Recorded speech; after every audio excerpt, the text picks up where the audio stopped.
बच्चों, आज हम लोग क्लास 9 का हिस्ट्री पढ़ने वाले हैं और इसके पिछले वीडियो हमने चैप्टर 1, चैप्टर 2, चैप्टर 3 को हमने पढ़ चुका है। आज हम लोग चैप्टर 4 पढ़ने वाले हैं। इस चैप्टर का नाम है हमारा विश्व युद्धों का इतिहास। यानी विश्व युद्ध के इतिहास में दो युद्ध ऐसे हैं जो काफी महत्वपूर्ण रह चुके हैं और ये दो ऐसे युद्ध थे जो इस युद्ध में पूरा विश्व शामिल था, है ना। जितने भी राष्ट्र थे वो सारे राष्ट्र शामिल थे। इन दोनों युद्ध का नाम है प्रथम विश्व युद्ध और द्वितीय विश्व युद्ध। ये दोनों युद्ध जो है 20वीं शताब्दी की सबसे महत्वपूर्ण घटना है। इसमें पूरे विश्व में जान माल की काफी क्षति हुई थी, है ना। बहुत से देश का नामो निशान मिट गया, है ना। बहुत सारे देश ऐसे थे जो दूसरे देश पर पूरा प्रभावशाली हो गए। तो देखते हैं हम लोग आज विश्व युद्ध के बारे में। ये प्रथम विश्व युद्ध है। आज के वीडियो में हम लोग इसी युद्ध को पढ़ने वाले हैं। तो प्रथम विश्व युद्ध जो है 1914 से लेकर 1918 तक चला था। इसकी शुरुआत 1914 में हुई थी और ये 1918 में चला 18 तक चला था, ठीक है। और इस युद्ध के समय पूरा विश्व युद्ध था दो राष्ट्रों में विभक्त हो चुका था। दो राष्ट्रों में विभक्त हो चुका था। एक राष्ट्र था मित्र राष्ट्र और दूसरा था ध्रुवीय राष्ट्र। दो राष्ट्रों में विभक्त हो चुका था, मित्र और ध्रुवीय राष्ट्र। इस मित्र राष्ट्र में आपका इंग्लैंड, फ्रांस, रूस, इटली, संयुक्त अरब अमेरिका, रोमानिया और उससे कुछ सहयोगी राष्ट्र थे जिन पर रोमानिया से कब्जा हुआ करता था। उन वे राष्ट्र थे ये मित्र राष्ट्र में।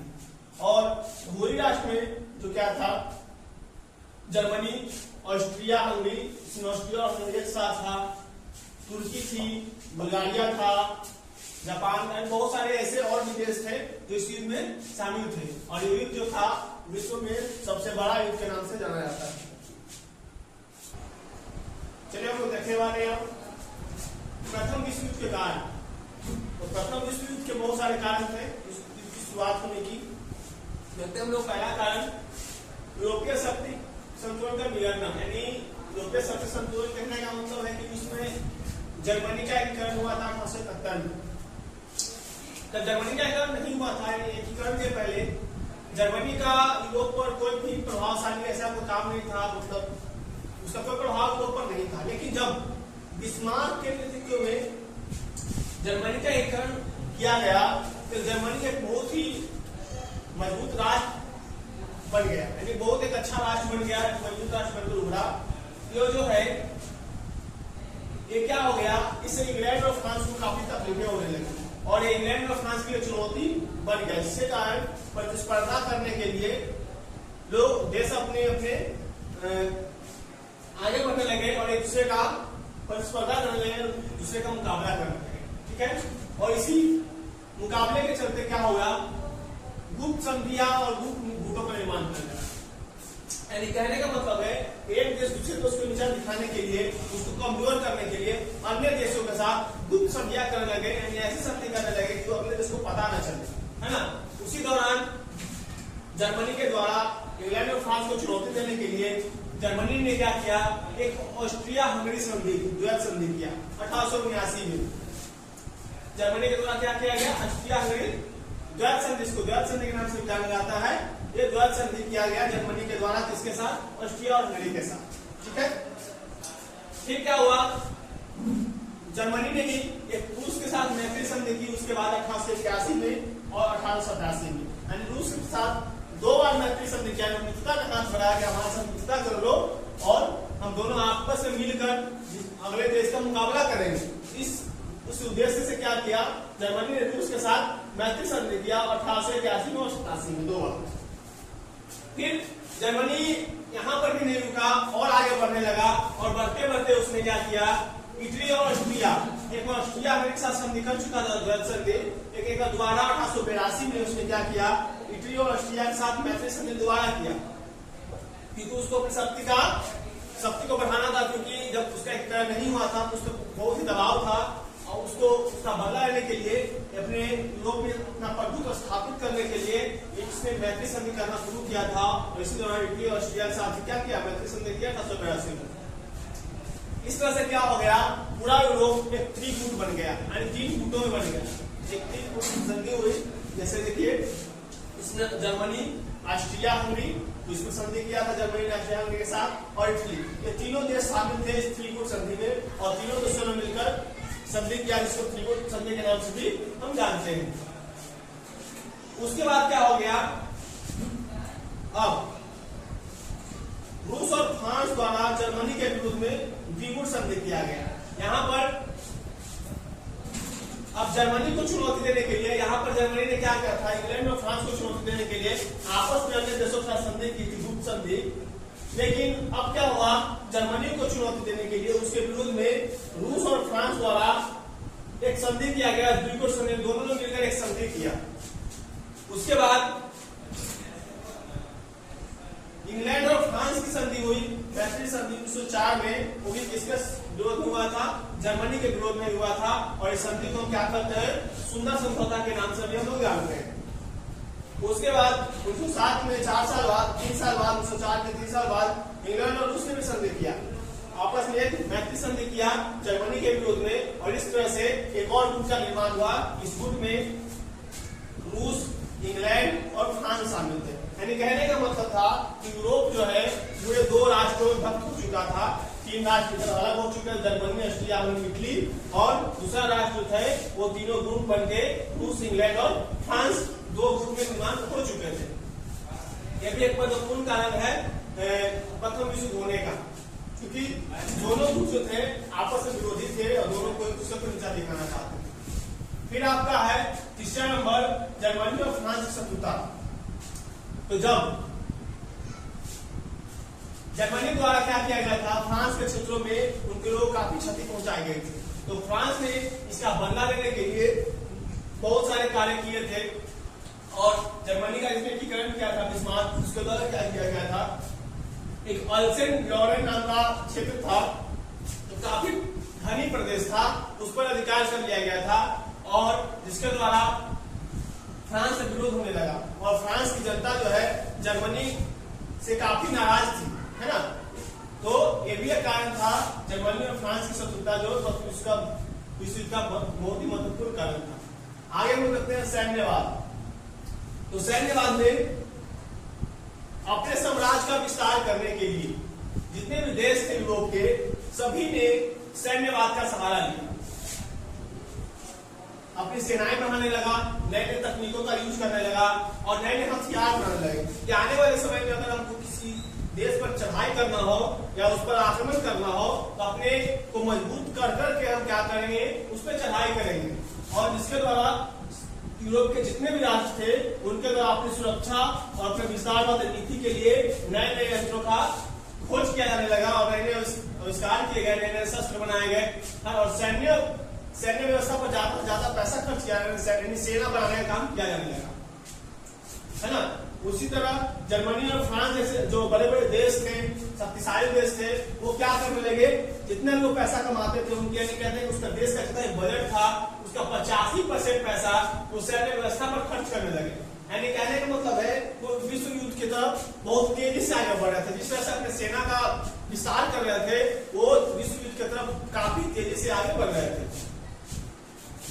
जिससे क्या हो गया, अब देखा कि सेना लोग देख रहे हैं कि अब हम पर बहुत ज्यादा पैसा खर्च किया जाने लगा है, तो उन्होंने क्या किया, उन्होंने समझा कि सरकार जो है हम पर बहुत ज्यादा ध्यान दे रही है, तो सेना मजबूत होने लगी। तो क्या हो गया, सेना तो क्या की, देश पर अपना अधिकार कर ली, यानी देश पर सैन्य अधिकारियों का प्रभुत्व स्थापित हो गया, सरकार की बातों को नहीं माना जाने लगा और सेना उस पर हावी हो गई।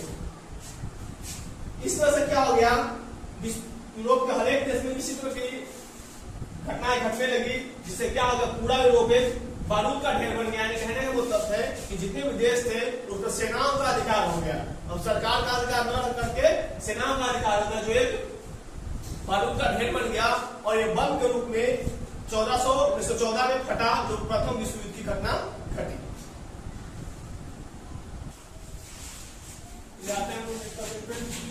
समाजवादी प्रतिस्पर्धा।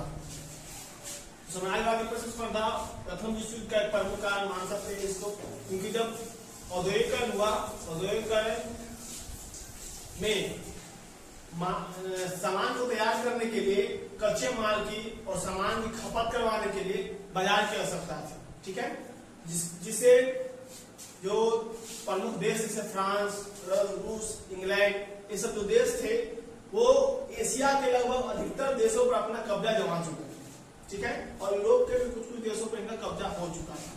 लेकिन जब इटली और जर्मनी जब बाद में उपनिवेश की दौर में आए, यानी कहने का मतलब है कि बाद में इनका एकीकरण हुआ, ये आजाद हुए, तो भी आपको उपनिवेश की दौर में आए, यानी बाद में औद्योगिकरण हुआ, तो ये अपने साम्राज्य को विस्तार करने के लिए जर्मनी ने एक नई नीति दी, क्योंकि इसके पास कोई ऐसा देश बचा नहीं था जो अपना उपनिवेश बना सके, वहां कच्चे माल की प्राप्ति कर सके और अपने सामान को बेच सके। एक अच्छे बाजार की इसको आवश्यकता थी जो इसके पास नहीं था। इसी की प्राप्ति के लिए उसने सोचा कि मेरे अब तो कोई ऐसा देश बचा नहीं है कि हम नया उपनिवेश बना सके। इसने क्या किया, एक नीति अपनाई कि जो देश दूसरे राष्ट्र का उपनिवेश है उससे हम युद्ध करके, उससे लड़ाई करके हम उस उपनिवेश को अपना उपनिवेश ही क्यों ना बना ले, है ना। तो जर्मनी द्वारा दूसरे राष्ट्रों के उपनिवेश को अपना उपनिवेश बनाने की नीति अपनाया और इस नीति के तहत उसने देशों पर आक्रमण करना, उस देशों पर अपना उपनिवेश जमाना शुरू कर दिया। जब ऐसा वो करने लगा तो जिस देश का उपनिवेश था वो देश उसके विरोध में आ गए, है ना। तो इसी के यही साम्राज्य का विस्तार करने के लिए 1911 में आंग्लो जर्मन नाविक प्रतिस्पर्धा हो गई। कहने का मतलब अंग्रेज और जर्मनियों के बीच, दोनों के बीच नाविक थे वहां के जो नाव चलाए, मछली पालने जो भी करते थे समुद्र किनारे, उनके बीच प्रतिस्पर्धा हो गई, यानी मुकाबला हो गया, जिसके कारण क्या हुआ, आजादी का संकट उत्पन्न हो गया। क्या हो गया वहां पर, आजादी का संकट उत्पन्न हो गया। उसके बाद क्या हुआ, यही प्रतिस्पर्धा आगे भी चलती रही और आगे चलकर 1912 में जर्मनी ने क्या किया, एक विशाल जहाज बनाया जिसका नाम था इम्परेटर। तो उस समय का सबसे मजबूत और सबसे अच्छा जहाज हुआ करता था। वो इसी के प्रतिस्पर्धा करने के लिए जर्मनी ने 1912 में विशाल जहाज का निर्माण किया जिसका नाम था इम्परेटर, जिसके कारण जर्मनी और इंग्लैंड के बीच जो यहाँ पर इंग्लैंड और जर्मनियों के बीच जो नाविक प्रतिस्पर्धा चल रही थी उसमें और ज्यादा प्रतिस्पर्धा बढ़ गया और वो क्या बन गया, लोगों के बीच में प्रतिस्पर्धा होने लगी। उसके बाद यही घटनाएं चलती रही, प्रतिस्पर्धा चलते रही, दोनों देशों के बीच टकराव होते रहा और आगे चलकर एक आजादी का संकट के बाद एक और संकट उत्पन्न हुआ जो मोरक्को में हुआ और बोस्निया में हुआ था। मोरक्को और बोस्निया में संकट उत्पन्न हुआ और जिससे क्या हो गया, इंग्लैंड और जर्मनी की प्रतिस्पर्धा और बढ़ गई, दोनों एक दूसरे से और मुकाबला करने और कंपटीशन करने लगे। ये सब कुछ चल ही रहा था। उसी समय तुर्की जो थी, तुर्की की हालत खराब होने लगी, तुर्की पतन की ओर जाने लगा। तो जर्मनी ने चाहा कि जो तुर्की पतन की ओर जा रहा है तो क्यों ना इस पर हम अपना साम्राज्य स्थापित कर रहे हैं, इसके अर्थव्यवस्था पर अपना आधिपत्य जमा लें। इसी उद्देश्य से जर्मनी ने क्या किया कि एक योजना बनाई और वो योजना थी बर्लिन बगदाद योजना। इसको क्या कहते हैं हम लोग, बर्लिन बगदाद रेल मार्ग योजना कहते हैं। इसे योजना बनाए कि बर्लिन से लेकर बगदाद तक हम रेल मार्ग की शुरुआत करेंगे, ये तुर्की से होकर जाएगा और उसके अर्थव्यवस्था पर हमारा अधिकार है, क्योंकि जितने भी माल ढुलाई होगी, जितने भी लोग यात्रा करेंगे तो हमारे रेल मार्ग के द्वारा ही करेंगे, तो इससे हमारा क्या होगा, उसकी अर्थव्यवस्था पर हमारा कब्जा हो जाएगा। इसी वजह से जर्मनी ने क्या किया, बर्लिन से लेकर बगदाद तक रेल मार्ग की योजना बनाई, जिससे इंग्लैंड, फ्रांस और रूस इसके विरोध में आ रहे, क्योंकि इसके उपनिवेश विषय में पढ़ने होंगे। इसके कारण क्या हो गए, देखा कि अगर तुर्की पर इसका आधिपत्य जमा हो जाए तो हमारा क्या होगा। तो इसी के लिए इंग्लैंड, फ्रांस और रूस तीनों ने विरोध करना शुरू कर दिया, ठीक है। इसके बाद क्या हुआ कि सभी देश जो थे अपना उपनिवेश बढ़ाने में, अपने साम्राज्य का विस्तार करने में लगे हुए थे। तो उसी में कुछ देश ऐसे थे जैसे इटली भी अपने उस समय लेट से आया था। जर्मनी और इटली एक टर्म लास्ट में हुआ था तो वो लेट से आए थे, लेकिन वो भी अपनी प्रतिस्पर्धा में लगे थे, उस उपनिवेश की दौर में घुस गए थे। वो भी अपना उपनिवेश बढ़ाना चाहता था। तो इटली क्या नजर बैठा हुआ था, तब त्रिपोली पर क्या करेंगे, अपना अधिकार जमा लेंगे, वहां पर अपना आधिपत्य जमा लेंगे। उसी तरह रूस जो है, रूस चाहता था ईरान जो कि एशिया में है, कस्तुनतुनिया वही जो इराक से होकर जो मान गया था मुस्लिम इसको भी कहते थे कस्तुनतुनिया, और तुर्की पर अधिकार जमाना चाहता था। जो जर्मनी तुर्की पर अधिकार जमाने के लिए बेरमन योजना शुरू किया था, उसी तुर्की पर रूस भी चाहता था कि हमारा अधिकार हो जाए, और इसी कारण रूस ने जर्मनी का विरोध किया था। उसके बाद जब 1904-05 में उस समय जापान, एशिया का एक बहुत छोटा सा देश है जापान, वो काफी शक्तिशाली देश बनकर उस समय वो उभरा था, और उसने 1904-05 के रूस युद्ध में रूस को पराजित करके वो चाहता था कि हमने रूस को पराजित कर दिया, एक बहुत शक्तिशाली देश था, उसको हमने पराजित कर दिया तो और बहुत सारे ऐसे देश होंगे जो अपना उपनिवेश स्थापित कर चुके हैं, तो उनको हम आसानी से पराजित कर सकते हैं, और उसकी महत्वाकांक्षा बढ़ने लगी, हम भी अपने साम्राज्य का विस्तार करें। और जापान ने भी काफी हद तक अपने साम्राज्य का विस्तार किया भी था, कोरिया, चाइना, बहुत सारी चीजों उनके क्षेत्र को अपना अधिकार से ले लिया था। तो जापान की क्या महत्वाकांक्षा बढ़ने लगी। कहने का मतलब है कि सभी विश्व के जितने भी देश थे, कुछ देश एशिया के भी थे और भारत यूरोप के सारे देश थे, वे सब युद्ध की ओर अग्रसर थे, यानी सब आगे की ओर बढ़ रहे थे कि हम आगे चल के लड़ेंगे, और सब आगे की ओर बढ़ते चले जा रहे थे।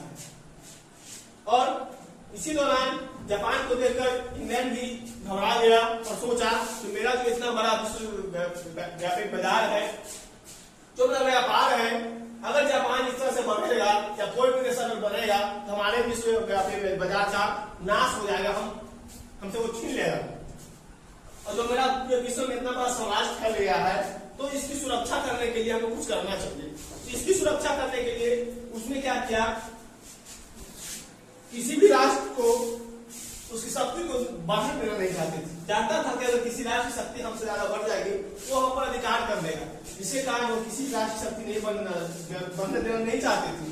जिसके कारण उसने क्या किया, सेनाओं में और अस्त्र शस्त्रों में ज्यादा से ज्यादा पैसा खर्च करने लगा, और नए नए अस्त्रों का, नए नए शस्त्रों का और नए नए सेनाओं का गठन करने लगा, और अपनी शक्ति को मजबूत करने लगा। देखते हैं उग्र राष्ट्रवाद। तो उग्र राष्ट्रवाद प्रथम विश्व युद्ध का महत्वपूर्ण कारण है, क्योंकि उस समय यूरोप के अन्य देशों में भी बहुत से देशों की एकीकरण किया गया था, और वो भी क्या किया गया था, समान जाति, समान धर्म, समान भाषा, ऐतिहासिक परंपरा के आधार पर बहुत सारे देशों का एकीकरण किया, इटली का एकीकरण हुआ था, जर्मनी का एकीकरण इसी आधार पर किया गया था। तो उस समय लोग पूरे यूरोप में एक भावना का विकास हो रहा था, और वो भावना थी कि अगर एक समान जाति के लोग, धर्म के लोग, भाषा के लोग और ऐतिहासिक परंपरा के लोग एक साथ मिलकर रहेंगे और एक साथ मिलकर काम करेंगे तो उन्हें एक अलग पहचान मिलेगी। इस तरह की भावना का विकास यूरोप में हो रहा था, और एक युद्ध का महत्वपूर्ण कारण था, क्योंकि अपनी पहचान बनाने के लिए एक धर्म वाले लोग, भाषा वाले लोग, परंपरा वाले लोग या फिर जाति वाले लोग दूसरे धर्म, जाति, भाषा और ऐतिहासिक परंपरा वाले लोगों के साथ विरोध कर रहे थे, उनके साथ झगड़ रहे थे। एक तरह का युद्ध का ही एक प्रमुख कारण था। आगे चल के बहुत बड़ा रूप ले लिया, जो विश्व युद्ध के नाम से जाना जाता है, या प्रथम विश्व युद्ध की शुरुआत हुई थी। इस तरह की भावना का विकास पूरे यूरोप में हो रहा था। ठीक है, उसी समय तुर्की जो है उसकी स्थिति काफी खराब हो चुकी थी, वो उसके साम्राज्य का बहुत कमजोर पड़ गया है ना। तो लेकिन एक बेचारा तो कमजोर पड़ा हुआ था, लेकिन उस पर पूरे यूरोप के अन्य देशों की नजर बैठी हुई थी, जैसे जर्मनी, इटली, रूस, इंग्लैंड, इन सब की नजर पड़ी हुई थी। तो तुर्की में एक स्लाव जनजाति के लोग थे, है ना, जो ऑस्ट्रिया के समीप पड़ता था। तो उसमें स्लाव जाति वाले लोगों ने मांग किया हम एक स्लाव राष्ट्र की बना दिया जाए, ताकि हम लोग एक अलग जाति वाले लोग जो है वो हम एक साथ रह सकें, यानी अपने अलग जाति के लिए एक अलग राष्ट्र की मांग कर रहे थे। इसी दौरान रूस ने तरकीब दिखाया या जो कहिए अपना प्रभुत्व स्थापित करने के लिए स्लाव जाति वाले लोगों का समर्थन कर दिया, और एक आंदोलन चला दिया, जिस आंदोलन का नाम था अखिल स्लाव आंदोलन या फिर इसको सर्व स्लाव आंदोलन कहते हैं। सर्व स्लाव का मतलब जितने भी स्लाव लोग हैं वो इसमें शामिल होंगे। तो रूस ने इसका समर्थन करते हुए स्लाव जाति वाले लोगों के साथ एक आंदोलन छेड़ दिया, इसका नाम था अखिल स्लाव आंदोलन या सर्व स्लाव आंदोलन, है ना। उसने आंदोलन छेड़ दिया। उसी में जब स्लाव जाति वाले लोगों ने आंदोलन शुरू कर दिया, उसी में एक और दूसरे जाति के लोग थे, जैसे सर्व, चेक और पोल, 3 तरह के जाति के लोग थे।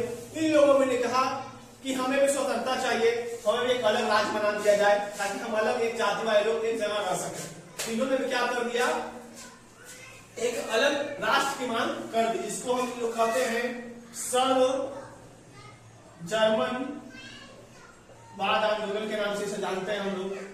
तो इनके द्वारा चलाया गया, ठीक है। आगे हम लोग करते हैं अंतरराष्ट्रीय संस्था का अभाव। तो 1914 जो प्रथम विश्व युद्ध हुआ था, उसे प्रमुख कारण अंतरराष्ट्रीय संस्थान भी, क्योंकि विश्व युद्ध के पहले कोई ऐसी संस्था नहीं बनी थी कि जो विश्व के अन्य देशों पर उसका कंट्रोल हो सके। इस प्रकार आज हमारे यहाँ संयुक्त राष्ट्र संघ बना हुआ है ना। उसी तरह से उस समय ऐसी कोई संस्थान का निर्माण नहीं किया गया था कि विश्व में युद्धों को रोका जा सके, है ना। तो ये काफी महत्वपूर्ण थी, क्योंकि अगर ऐसी संस्था होती तो शायद विश्व नहीं हो पाता, उनको समझा बुझा करके युद्ध को टाला जा सकता था, लेकिन ऐसा नहीं था, इसीलिए ये विश्व हो गया। आगे देखते हम लोग जनमत समाचार पत्र।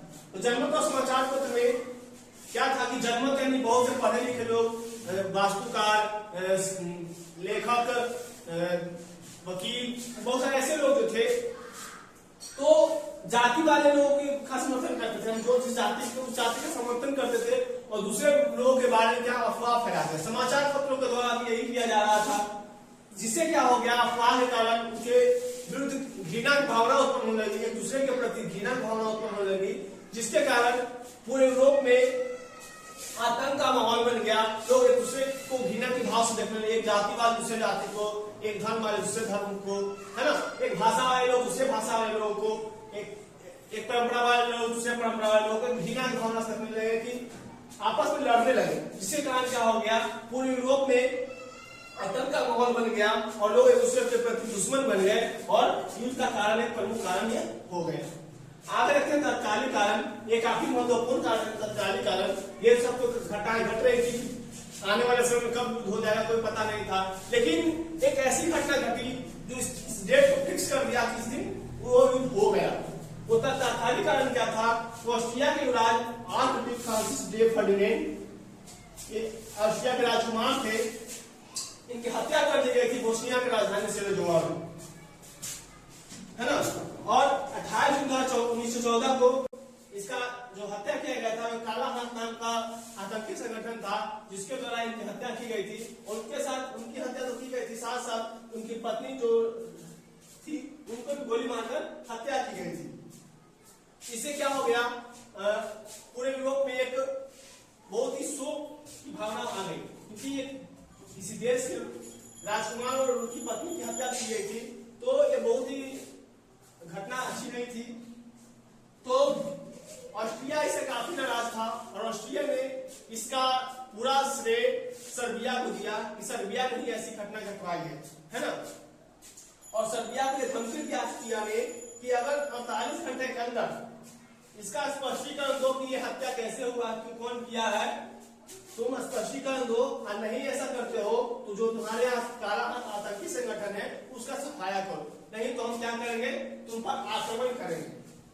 लेकिन सर्बिया ने क्या किया, उसके प्रस्ताव को ठुकरा दिया, नहीं हमने ऐसा नहीं किया है, हम इस बात को नहीं मानते हैं, हम इसको ठुकरा रहे हैं। और सर्बिया द्वारा इस प्रस्ताव को ठुकराया गया, जिसके कारण 28 जुलाई 1914 को ऑस्ट्रिया ने सर्बिया के विरुद्ध में हमला कर दिया, सर्बिया के विरुद्ध युद्ध की घोषणा कर दी और सर्बिया को हमला कर दिया।